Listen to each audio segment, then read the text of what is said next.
secret. David Goss served in the Army with Dahmer, and Channel 7's Chuck Gowdy talked with him today. Right after I seen the article on the newspaper, I called the Milwaukee police. For a year and a half, David Goss says he was Jeffrey Dahmer's buddy, and that when Dahmer left the Army in 1981, he promised, "You'll be hearing about me." Goss took this picture of Dahmer inside their barracks at a U.S. Army base in Baumholder, West Germany, where in 1980 and 81 the men shared bunk space.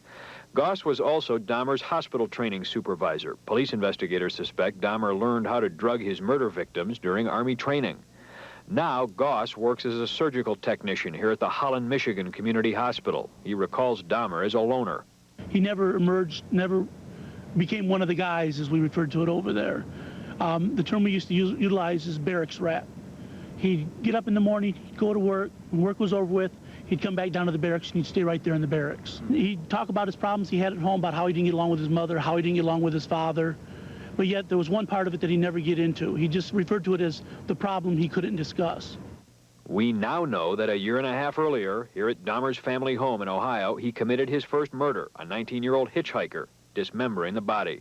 Goss says he never thought Dahmer was a criminal. Jeff Dahmer, when I knew him, was a very intelligent individual.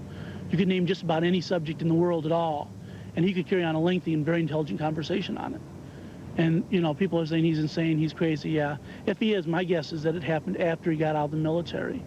David Goss says he's now haunted by one thing and says he'd like to sit down with Jeff Dahmer and get an answer. He wants to know whether Dahmer's untold secret, that one thing Dahmer could never talk about, was in fact the first murder Dahmer committed in 1978.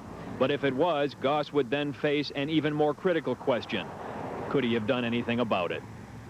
In Holland, Michigan, Chuck Gowdy, Channel 7 Eyewitness News. Meanwhile, a $2 billion lawsuit has now been filed against Dahmer. The family of Ernest Miller, one of his victims today, sought the potential damages under Wisconsin's so-called Son of Sam law. The law allows criminals to be sued for any profits criminals receive from books or movies about their lives.